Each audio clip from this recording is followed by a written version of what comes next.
বই কিংবা সিনেমা কেন একটা মাধ্যমকে শ্রেষ্ঠ হতেই হবে?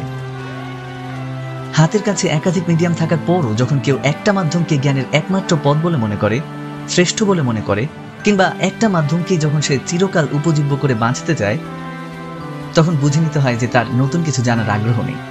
জ্ঞান অন্বেষণের পথটা নিজের অজান্তেই তখন সে সংকীর্ণ করে ফেলে। মানব জীবনকে গভীরভাবে বুঝতে চাইলে প্রতিটি মাধ্যমে হয়ে উঠতে পারে মনোরম, প্রতিটি মাধ্যমে আনতে পারে নতুন আলোর ঝলকানি। আজকের ভিডিওতে আমরা বই এবং সিনেমার শ্রেষ্ঠত্ব নয়, বরং কিছু সীমাবদ্ধতা নিয়ে আলাপ আলোচনা করব। সঙ্গে থাকুন।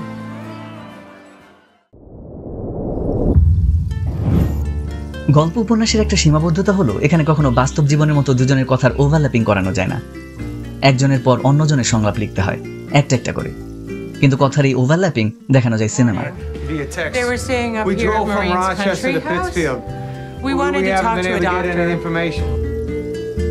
তবে ডিটেইলিং এর দিক থেকে এগিয়ে থাকবে বই। শতক থেকে হাজার পৃষ্ঠায় চলে যেতে পারে যে কোনো কিছুর বর্ণনায়। বই থেকে নতুন নতুন বিষয়ের নামধাম জানতে পারি আমরা। সেই সাথে আমাদের শব্দ ভান্ডার, ব্যাকরণ আরো বেশি সমৃদ্ধ হয়ে ওঠে। আর এই দীর্ঘ ডিটেইলিং এর দরুন চরিত্রের চিন্তা ভাবনা কিংবা অনুভূতিও গাঢ়তর করা সম্ভব হয়। কিন্তু সিনেমাতে স্কোপ নেই, যেহেতু 1.5 থেকে 3 ঘন্টায় সবকিছু ভিজুয়ালাইজ করতে হয়।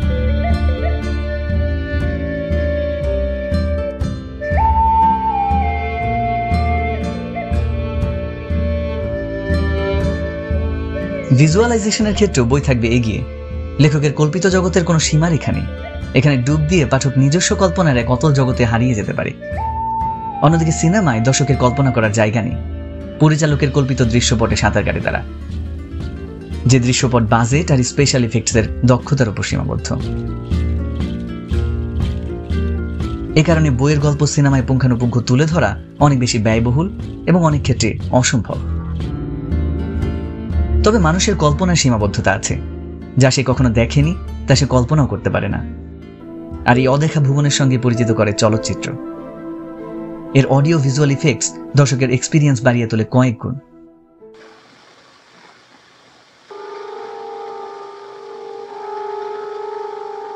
সিনেমায় একজন পরিচালকের ইন্টারপ্রিটেশন দেখতে পায় দর্শক। অন্যদিকে বই পাঠের ক্ষেত্রে পাঠক নিজের ইচ্ছা মতো ঘটনার ইন্টারপ্রেট করতে পারেন।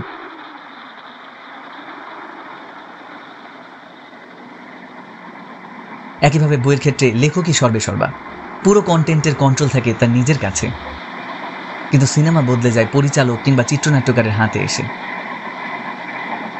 অনেক সময় প্রোডাকশনের সীমাবদ্ধতার কারণে বদলে ফেলতে বাধ্য হন তারা।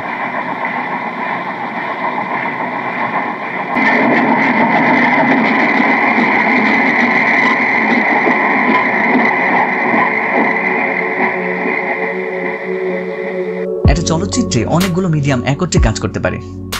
শিল্পীদের মুখের এক্সপ্রেশন থেকে শুরু করে কবিতা, সঙ্গীত, নৃত্য, সিনেমাটোগ্রাফি কিংবা সাউন্ড এফেক্টের মতন ব্যাপারগুলোর একটা মিলিত প্রদর্শনী হয়ে থাকে একটা সিনেমা, বইতে যার অধিকাংশই অনুপস্থিত।